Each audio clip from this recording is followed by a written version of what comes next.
Sir आता कुटुंब तर मला सांभाळावंच लागणार आहे, पण माझं एकच आहे की बा जसं आपला भारताच्या सीमेवर आपला जवान म्हणजे कोणतंही न अपेक्षा बाळगता आपल्या म्हणजे आपल्या भारताची म्हणजे सेवा करते, त्याप्रमाणे एक सर मी एक म्हणजे एक भारतासाठी सेवाच करत आहे ना. प्रत्येक विद्यार्थ्याचं जर अक्षर चांगलं झालं तर येणाऱ्या भविष्यामध्ये त्याचे चांगले गुण मिळतील आणि नक्की त्याचा आशीर्वाद माझ्यापर्यंत पोहोचेल सर. तर माझं एकच ध्येय आहे की माझं गाव गुगुळ पिंपरी आहे, पण माझं गाव गुगुळ पिंपरी नसून माझा महाराष्ट्रच माझं गाव आहे आणि माझं महाराष्ट्रातल्या प्रत्येक विद्यार्थ्याचं हस्ताक्षर चांगलं हो याच्यासाठी मी प्रयत्न करत आहे सर. प्रत्येकाला वाटतंय की आपलं अक्षर हे सुंदर असावं, वळणदार असावं. ग्रामीण भागात म्हणतात ना की मोत्यासारखं त्यांचं अक्षर आहे अथवा मोत्यावानी अक्षर असायला पाहिजे असं प्रत्येकालाच वाटतंय. मात्र या अक्षराशी संबंधित अथवा हस्ताक्षराशी संबंधित एक अनोखं व्यक्तिमत्व आज आपल्या स्टुडिओमध्ये आहे. ते आहेत हिंगोली जिल्ह्यातील शेनगाव तालुक्यातील गुगळ पिंपरी येथील पांडुरंग चोपडे. ज्या हिंगोली जिल्ह्याचं नाव घेताना त्या ठिकाणचं पाण्याचं दुर्भिक्ष्य हे समोर येतं. मात्र पांडुरंग चोपडे हे हस्ताक्षर सुंदर व्हावं या गोष्टीनं झपाटून निघाले आणि आता संपूर्ण महाराष्ट्रभर ही हस्ताक्षर चळवळ घेऊन हिंडताना ते पाहायला मिळतात. BA BEd व DEd असं शिक्षण झालेले पांडुरंग चोपडे हे हस्ताक्षरासाठी संपूर्ण महाराष्ट्रात प्रसिद्ध आहेत आणि अनेकांचं अक्षर सुधारण्याचं काम, हस्ताक्षर सुधारण्याचं काम त्यांनी केलेले आहेत. तर आपल्या स्टुडिओत आहेत पांडुरंग चोपडे. काय सांगणार सर, आपण हस्ताक्षरासंदर्भात जी लिपी आहे ती महाराष्ट्रभर आपण फिरून त्याची जनजागृती करत आहात, काय अनुभव आहे?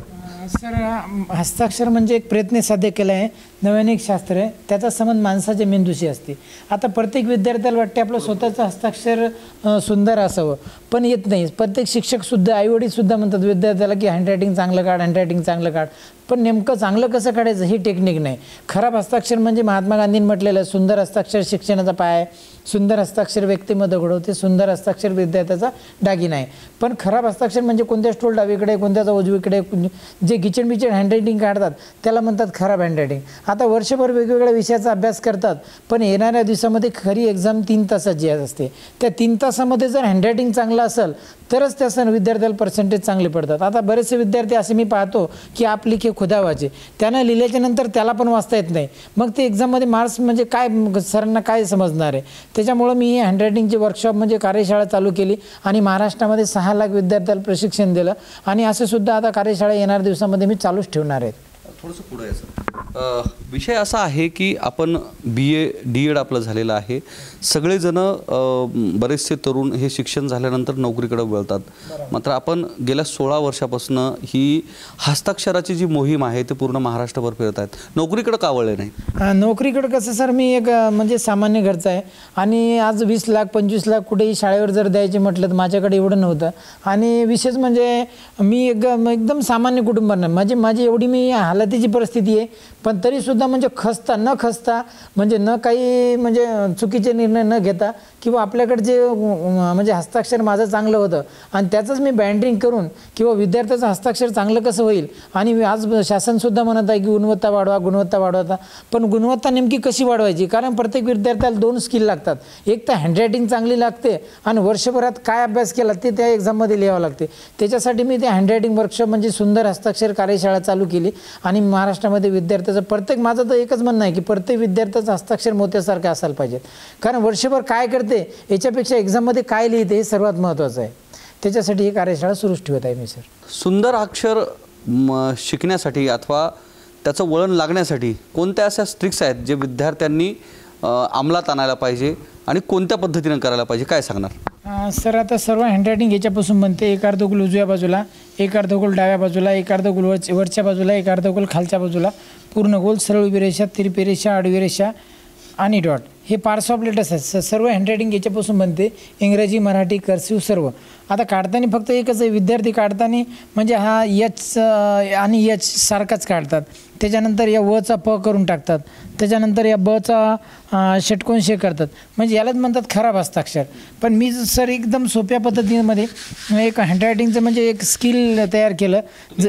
सर 1 2 3 असे सिरीज लावून म्हणजे अर्धगोल, आडव्या रेषा, उभ्या रेषा, इथे हे थोडंसं हे केलं तर प्रेक्षकांना पण तसं पाहता येईल. हो सर. आता हे बघा ना सर, आता हे वन लाईनचं नोटबुक आहे. या वन लाईनमध्ये नेमकं विद्यार्थ्यांना कोणत्या पद्धतीत काढायचं. आता हे जे काढताना वन लाईनमध्ये काढताना ही जी रेषा आहे स्टँडिंग लाईन ही काढायला पाहिजे 50%मध्ये.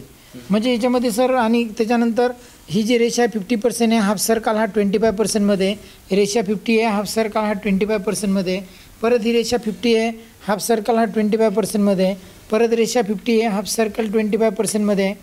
त्याच्यानंतर परत सर हे जे पार्ट्स ऑफ लेटर्सच आहेत, ही रेषा 50%मध्ये आहे, तर हाफ सर्कल हा वरच्या बाजूला आहे, रेषा 50% आहे, हा अर्धगोल वरच्या बाजूला आहे, परत रेषा 50 आहे, हा अर्धगोल खालच्या बाजूला आहे. हे सर पार्ट्स ऑफ लेटर्स आहेत. पण हे झाले पार्ट्स ऑफ लेटर्स. आता याच्यापासून सर सर्वात महत्त्वाचं एकच आहे, याच्यापासून अक्षर बनणार. तर अक्षर कसं बनणार आणि खराब हस्ताक्षरातून चांगलं अक्षर कसं करायचं, याच्यात आणखीन दुसरे टेक्निक आहे सर. सर्वात महत्त्वाचं आता विद्यार्थी काढतात तर हे वन लाईनचं नोटबुक आहे सर. या वन लाईनमध्ये काढताना सर्वात महत्त्वाचं हे 2 ओळीचं अंतर मी 100 म्हणून असं तयार केलेलं आहे. पण बरेचसे विद्यार्थी सर 100मध्येच अक्षर काढतात. पण 100मध्ये न काढता हे जे वरचे जे डिस्टन्स आहे एवढं डिस्टन्स मराठीसाठी असते. इंग्रजी अक्षर खालच्या रेषेला चिटकून आणि मराठी वरच्या. आता इंग्रजी अक्षर काढताना सर्वात महत्त्वाचं एपासून तर झेडपर्यंत कॅपिटल अक्षराची हाईट 50%मध्ये काढावं लागते सर. 50% म्हणजे 2 ओळीच्या मध्य सेंटरला 50%मध्ये. त्याच्यानंतर हे झाले 26 अक्षरं सर, 26 अक्षरांची हाईट. पण काही अक्षरं असे आहेत सर त्याची उंचीसुद्धा आहे स्मॉल, पण त्याची उंचीसुद्धा कॅपिटलमध्ये एवढीच उंची काढावी लागते म्हणजे 50%. हा बी असेल, हा डी असेल, त्याच्यानंतर एफ असेल, त्याच्यानंतर एच असेल, त्याच्यानंतर इकडं जर पाहिलं आपण तर के असेल, केची उंची 50%मध्ये, टीसुद्धा 50%मध्ये, म्हणजे बी डी एफ एच एल के टी हे जे 7 अक्षर आहेत यांचीसुद्धा 50%मध्येच अक्षर काढावं लागतात सर. आता काही विद्यार्थी सर जी जे पी क्यू वाढताना काय करतात, जी म्हटलं की असा काढतात, जे म्हटलं की असा, आता त्याच्यानंतर पी म्हटलं की असा, हा क्यू म्हटलं की असा, हे चुकीचे अक्षर काढतात. यालासुद्धा सर प्रमाण आहे, यालासुद्धा सर हाईट आहे, यालासुद्धा काय एक शास्त्र आहे. कारण जसं 1 किलो भाजीमध्ये 1 किलो मीठ टाकलं तर खारट होते, म्हणजे तिथंसुद्धा प्रमाण आहे, तिथंसुद्धा हाईट आहे, तिथंसुद्धा एक शास्त्र आहे. तसं आपल्या हँडरायटिंगमध्ये सुद्धा शास्त्र आहे. जी काढताना असा हा 25% वर 20 लाईनच्या खाली, जे असेल तरी 25% वर 20 खाली, पी असेल तरी 20 वर 20 खाली, आणि क्यू असेल तरी, आणि वायसुद्धा 25% वर 20 लाईनच्या खाली. नाही तर वाय काढताना बरेचसे विद्यार्थी अशी शेपटी देऊन टाकतात, या यूचा डब्ल्यूच करून टाकतात. म्हणजे 3 मार्काचा प्रश्न असेल सर तर 1 मार्क त्याचा इथं कटू शकते, कारण यूचा डब्ल्यू झाला. कारण इथं का पाहताना फक्त सर तिथं हँडरायटिंग पाहिलं जाते. आता बरेचसे विद्यार्थी असे आहेत, आता या वचा प करतात सर मराठीमध्ये जर पाहिलं आपण तर. आता काढलेला व आहे पण दिसत आहे, म्हणजे पेपर चेक करणारे सर आहेत त्यांना हा प दिसत आहे, म्हणजे इथंसुद्धा 1 मार्क त्याचा कटू शकते. बरेचसे विद्यार्थी सर आता ब काढलेला आहे पण त्या बचा षटकोनश दिसत आहे, काढला त्यांना ब काढलेला आहे पण षटकोनश दिसत आहे, म्हणजे तिथंसुद्धा त्याचा 1 मार्क कटू शकते. म्हणजे सर असं एकदम सोप्या पद्धतीत टेक्निक आहे. सर आपण ज्या पद्धतीनं सांगितलेत तर याची बेसिक नॉलेज जे आहे त्याचं 1, 2, 3 नंबर असं सविस्तर, म्हणजे थोडं फास्ट न सांगता थोडक्यात जसं अर्धगोल, पूर्ण गोल, आडवी रेषा, उभी रेषा हे जे आहे तर सिरीज वाईज जर सांगितलं तर विद्यार्थ्यांना पण तेवढ्याच, म्हणजे प्रेक्षकांना पण तसं तेवढ्याच याच्यात लक्षात येईल. सिरीज वाईजनुसार जर सांगितलं सर तर आता हे वन लाईनचं नोटबुक आहे. आता याच्यामध्ये सर ही जर रेषा काढायची असेल तर एकदम स्टँडिंग रेषा काढावं लागते विद्यार्थ्यांना, ही 50%मध्ये काढावं लागते. त्याच्यानंतर ही 2nd नंबरची जी आपण रेषा काढणार, आता ही वन लाईनचं नोटबुक आहे, याच्यामध्ये रेषा 50%मध्ये काढावं लागते, पण अर्धगोल हा 25%, म्हणजे हे पार्ट्स ऑफ लेटर्स, याच्यापासून सर्व अक्षर तयार होते सर. त्याच्यानंतर आपण जर आता परत दुसरा गट तयार केला तर याच्यामध्ये रेषा 50%मध्ये, अर्धगोल हा 25%, परत रेषा 50, अर्धगोल 25%, परत जर खाली आपण पाहिलं तर रेषा हा वरच्या बाजूला रेषा 50% आहे आणि अर्धगोल हा 25%, म्हणजे सर्व अक्षर सर याच्यापासूनच बनतात. याच्यापासून अक्षर बनणार. विद्यार्थ्यांनी हे ज्या पद्धतीनं सांगितलं हे की उभी रेषा आहे, त्यानंतर अर्धगोल आहेत, अर्धगोल म्हणजे उजव्या हाताला, अर्धगोल डाव्या हाताला, आणि ह्या उभ्या रेषा आहेत, आणि हे म्हणजे आपण जे वन लाईनचं जे आपण वही किंवा रजिस्टर वापरतो त्याच्यामधलं हे लेटर्स आहेत.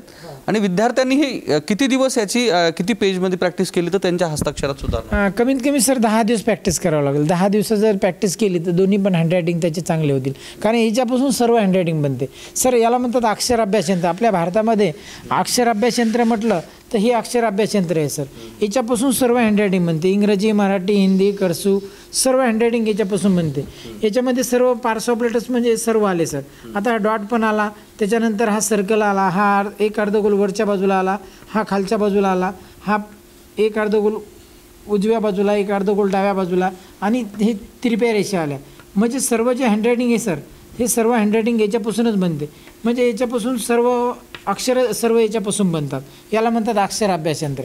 याच्यापासून सी झाला, याच्यापासून ए झाला, याच्यापासून डी झाला, याच्यापासून मराठीचा व झाला, याच्यापासून क सुद्धा झाला, आणि याच्यापासून म्हणजे सर्व अक्षर सर. आता याच्यापासून एस सुद्धा होते सर. मग विद्यार्थ्यांनी हे जे लेटर्स आहेत याची किती दिवस म्हणजे किती किती पेजेसनं प्रॅक्टिस जर केली तर त्यांची हस्ताक्षर वळणदार आणि सुटसुटीत होईल? 10 दिवस लागतील सर. मराठीमध्ये 5 दिवस आणि इंग्रजीमध्ये 5 दिवस, म्हणजे मिनिमम 10 दिवस तरी त्यांना म्हणजे हाईटनुसार तरी काढावं लागेल. आता बरेचसे विद्यार्थी सर 100मध्ये अक्षर काढतात, कारण कोणत्याच विद्यार्थ्याला वाटत नाही स्वतःचं हस्ताक्षर खराब असावं, पण त्याच्या डोक्यामध्ये, कारण अक्षर आपल्या विचाराशी जुळलेले, जोपर्यंत आपले विचार बदलले जात नाही तोपर्यंत हस्ताक्षर बदलले जात नाही. आज प्रत्येक पालकाचं तेच समस्या आहे की बा हँडरायटिंग चांगलं काढ, पण अक्षर त्याच्या डोक्यात बसले आहेत सर. आता बरेचसे विद्यार्थी सर 100मध्ये काढून टाकतात.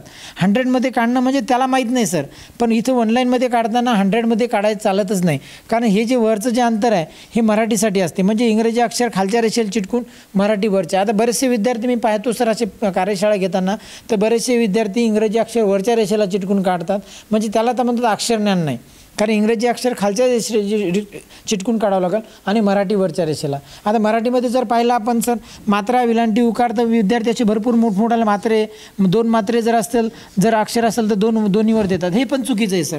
काना असेल तर दोन्ही मात्रे दोन्ही या कानावरच असायला पाहिजेत, म्हणजे एक मात्रा इकडं आणि एक मात्रा अक्षरावर असं पण देतात, ते पण चुकीचं आहे सर.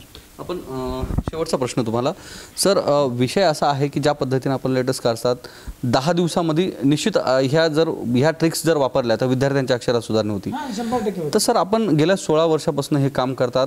आपलं कुटुंब पण आहे, तुम्ही शिक्षणसुद्धा PG पर्यंत चांगलं शिक्षण घेतलेलं आहे, तर मग उदरनिर्वाहाचं साधन नेमकं काय आहे? उदरनिर्वाहापेक्षा मी कसं सर की माझं हँडरायटिंग चांगलं होतं, तर माझं एकच ध्येय आहे की माझं गाव गुगुळपिंपरी आहे, पण माझं गाव गुगुळपिंपरी नसून माझा महाराष्ट्रच माझं गाव आहे, आणि माझं महाराष्ट्रातल्या प्रत्येक विद्यार्थ्याचं हस्ताक्षर चांगलं हो याच्यासाठी मी प्रयत्न करत आहे सर. कुटुंबासाठी कशी योजना आहे कुटुंब दाखवून? सर आता कुटुंब तर मला सांभाळावंच लागणार आहे, पण माझं एकच आहे की बा जसं आपला भारताच्या सीमेवर आपला जवान म्हणजे कोणत्याही न अपेक्षा बाळगता आपल्या म्हणजे आपल्या भारताची म्हणजे सेवा करते, त्याप्रमाणे एक सर मी एक भारतासाठी सेवाच करत आहे ना. प्रत्येक विद्यार्थ्याचं जर अक्षर चांगलं झालं तर येणाऱ्या भविष्यामध्ये त्याचे चांगले गुण मिळतील आणि नक्की त्याचा आशीर्वाद माझ्यापर्यंत पोहोचेल सर. निश्चितच. तर हे आपल्यासोबत होते पांडुरंग चोपडे सर, ज्यांनी हस्ताक्षर विद्यार्थ्यांचं हस्ताक्षर चांगलं व्हावं किंवा ते सुंदर वळणदार व्हावं या दृष्टिकोनातून ही मोहीम गेल्या 16 वर्षापासून सुरू केलेली. चोपडे सर महाराष्ट्रभर फिरत आहेत. मराठवाड्यामध्ये अनेक जे 9 जिल्हे 9 जिल्ह्यामध्ये त्यांचं भ्रमण चालू आहे. त्यांनी कोकणामध्ये पण फिरलेले आहेत, विदर्भामध्ये सुद्धा फिरलेले आहेत, आणि त्यांची जी हस्ताक्षर मोहीम आहे ही अविरतपणे चालू आहे. मात्र दुर्दैव असं आहे की चांगलं शिक्षण घेऊनही चोपडे सरांना शासकीय नोकरीत कुठं सामावून घेतल्या गेलेलं नाही. दुसरी गोष्ट अशी आहे जे काही तुटपुंज मानधन मिळतंय त्याच्यावरच त्यांचा कुटुंबाचा उदरनिर्वाह चालतोय. मात्र असं प्रेरणादायी शिक्षणाचं जे काही ध्येय घेऊन फिरणारा हा ध्येयवेडा तरुण आता महाराष्ट्रभर फिरताना पाहायला मिळतोय, आणि या माध्यमातून अशा हजारो लाखो विद्यार्थ्यांची जे अक्षर सुंदर करण्याचं स्वप्न साकार करण्याचा प्रयत्न तो अविरत करतोय.